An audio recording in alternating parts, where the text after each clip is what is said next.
Today on Doing Time with Dan, we're going to take a look at a tugboat inside and out. You know, it seems like a lifetime ago, but for more than 17 years I worked on the Philadelphia waterfront around tugboats like this one. Now this boat in particular is more than 100 feet long, has 4,200 horsepower, and a huge tow wire like that. You're going to see this and a whole lot more, so stay here at Doing Time with Dan. Now you may wonder, why did I start on the back end of the boat?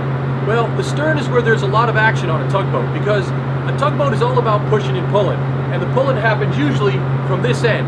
As you can see, the winch here is probably about 5 foot in diameter, and that's a huge tow wire. There's a control station up here, and I'm going to take you up there so that you can see what the captains can see as they're working with the winch down here. He stands in a separate little wheelhouse there so that he can keep an eye on the guys down on the deck, and at the same time, he's protected from the tow wire. Now back here on the stern deck, you'll notice this huge, what looks like a big pipe going across the stern deck here on the tug. That's called the Texas bar. And your tow wire is going to lead through one of those shivs and go over the stern. And what's good about that is it keeps the wire up and away from the wheel as best you can. It also keeps it off the deck, because as that moves back and forth, you can see how this is all greased up. As you go through the ocean or down the river, wherever you're going, this needs to be able to move back and forth like that. And of course you don't want that rubbing on your gun wall or on your deck, so the Texas bar keeps it up high. You'll also see some shivs down here that you can lead lines forward in case you're pushing a barge. For example, the barge is behind us here. They have a notch in the back. And you can get in that notch and you lead these lines up to the bits on the barge, and you can winch in really tight, and then it behaves almost like a single unit, much like a ship would. So here's the aft control station where the captain can be inside out of the weather and at the same time control both the winch and the boat's engines and rudders. I'm going to show you a close-up of that as well as the point of view down onto the deck so you see exactly what that's like. The first thing you'll notice is a pair of throttles right here. You have your throttles, you have your RPM meters that tell you how fast your engine's running. And right next to that, you also have your rudder control with an indicator that tells you what your rudder position is. And this complex set of controls right here, this is what operates your winches. You know, you can see from here, you can see down on deck, see what the guys are doing, and control the winches from up here. And you'll notice that grate out there, just in case something breaks, you're pretty much safe inside of here. You also have radios, a PA system, spotlight. You also have a house radio phone here so you can talk to the guys inside the boat if you need to. We're going to go back out on deck and show you some more of this handsome tugboat. Now before we leave the upper deck, I just want to point out some items of safety equipment. Of course, the most important next to your life jacket is the life raft. This one here is packed inside this container, and in the unfortunate event that the tugboat sinks, this will automatically deploy and inflate. It might be all you have to save your life, so it's good to have one of those on board, and it is a requirement within your safety gear. You also have an emergency fire pump inside this locker, and behind the paint locker here you have a fire extinguisher. And remember, once you leave the dock, you have to have all your equipment that you're going to need with you. You can't pull over or call Home Depot and get what you need. Now I'm on the bow of the boat, and this is your forward H-bit, and up there you'll see what we call a bull ring. It's shaped like a U, and you can lead a line through it and feed it back or to the port or starboard, whichever way you want to go, and make your line secure back here on the H-bit. Now, depending on what type of work you're doing, this is one of the busiest parts of the boat.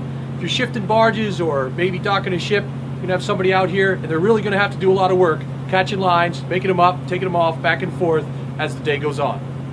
Okay, so moving down the side of the boat, we get to the quarter bits. These obviously are located about a quarter of the way down the side of the boat from the bow or the stern. These happen to be the bow quarter bits here, and they come in handy when you're making up alongside a barge. You usually have 3 lines out, a bow line, a quarter line, and a stern line, and that gives you good handling when you have the barge alongside. You can use them for all different kind of things. Maybe you're just tying to the dock or tying to another boat temporarily, but quarter bits give you flexibility, and it's nice to have them both bow and stern on the tug. Let's just stop on deck here for a second, talk again about safety. As you see here, this tug is equipped with an outside fire hose here. It's fire station number 2 labeled on the side, and there's a powered pump down in the engine room, so the engineer can turn on that pump and the deckhands can use this fire monitor here to spray water on whatever happens to be on fire. Hopefully it's not your own boat. But remember, tugboats might have to do double duty. They might have to be on fire station, you know, assisting at one of the oil refineries, or maybe there's a ship on fire, something like that. And it's good to have your own firefighting equipment right here on deck. Now my next stop is the upper control station. You can see it's way up there, probably about 30-40 feet above the deck. And And that's great when you have an unloaded barge that's really high up out of the water. The captain can see better out over the bow. So let's go up there and take a look.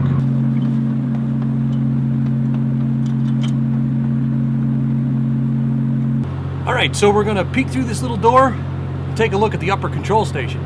All right, welcome to the upper wheelhouse. As you can see, it's only about an arm's length width on either side of me, and with this captain's chair in the middle, there's not a lot of room up here, but you do have everything you need to control the boat.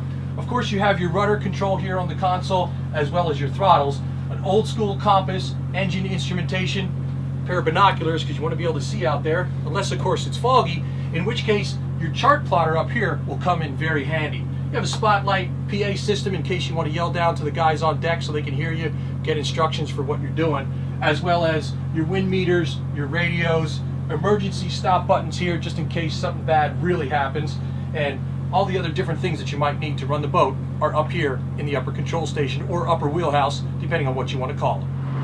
Now, as you can see, hearing protection is required in the engine room, and that's our next stop. I'm just going to do a walkthrough with the camera so that you get to see the engines, the generators, the electrical distribution panel, all that equipment down there, but I'm going to have to do some voiceover because, as you can see, it's really noisy down there. Welcome to the engine room. All right, we're going to go past the staircase for just a second to show you that up on the upper level of the engine room, we have a washer, dryer, and a sink here. Of course, you got to keep your laundry clean when you're out there at sea. And now we're going down the main staircase into the actual engine room itself.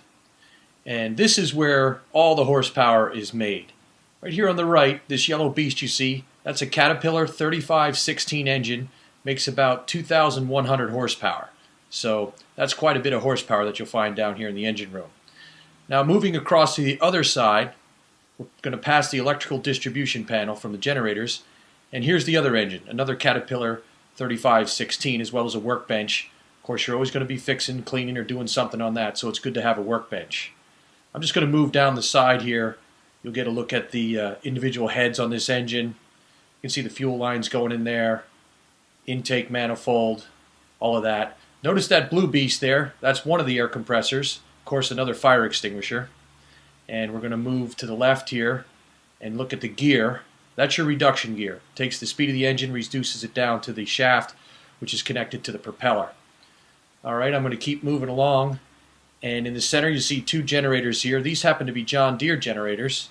Of course, you have to have two of everything, three of the things that you really like.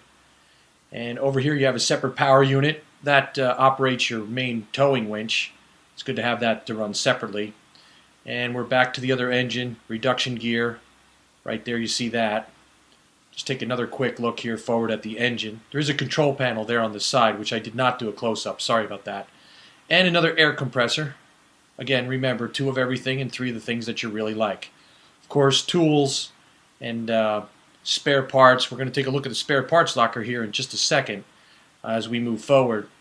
That manifold there is distribution for your fuel, so you can isolate a fuel tank or draw from different fuel tanks to keep the boat level as you're moving along. Moving through this passageway, you'll notice two tanks, port and starboard, and sight glasses tell you how much fuel is in there. And this is sort of your spares locker, little workshop. You have pipe fitting tools, safety equipment in here, different things like that that you're going to need as you're going along. You also see a fire suppression system here, just in case there's an engine room fire.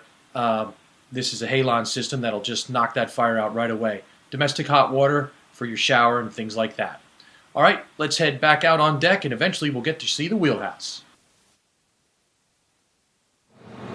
Welcome to the galley on this boat. As you can see, we've got a beautiful stainless steel refrigerator freezer combination.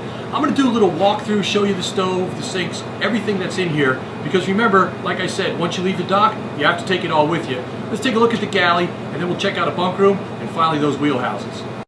Now here's the stove, and notice the rail around the outside. That'll keep your pots and pans on the burners while the boat is rocking and rolling. Got a domestic sink here. This boat even has a dishwasher. That's a real luxury. And of course your cold storage. Over here is settee with seating for 6. Probably only 2 or 4 guys eat there at one time. And then up above you have more cabinetry and a television with VCR so you can entertain yourself. Now we're going to take a look at a bunk room here. Very tight. A little bit of storage for some clothing here. Up above, safety equipment. Little TV. And over here, a place to sit while you're putting your boots on, and 2 bunks. little towel rack there as well. Now let's go over and take a look at the bathroom, or the head as it's called aboard most boats. Again, very small, just a sink, toilet, and a shower. One of the skills you have to master is taking a shower while the boat is rolling. That can be a little bit challenging. But all very nice here aboard this tugboat. Welcome to the wheelhouse here on our tugboat tour. This is basically where the captain runs the boat under most normal circumstances. I'm going to show you a close-up of the panel here. What you have is redundancy. You have 2 of everything and 3 of some of the things that you really like.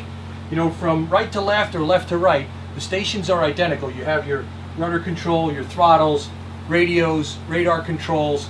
In the center, of course, you have a compass. You also have engine gauges and things like that, so the captain knows what's going on with his boat, you know, to the best of his ability. Overhead here, you'll notice we have radar screens and chart plotters, another PA system so you can talk to the deckhands out on deck. And for just 1 second, let me give you a POV. We're going to look out the front here and off to the side and show you what the captain sees down there on deck. The visibility on this boat's a little bit tricky because the way the wheelhouse sits, so you have to be careful and know exactly where your deckhands are at all times, you know, just to make sure that everybody's safe. Of course, overhead here, you have your spotlights, and behind me you have a chart table and a little settee if you're just relaxing with somebody up here as you're going down the river and towing through the ocean. And that's it for our tugboat visit inside and out. Thanks for stopping by here at Doing Time with Dan. Remember, stop by frequently for more updates on things like tugboats, flying small airplanes, and traveling around the world.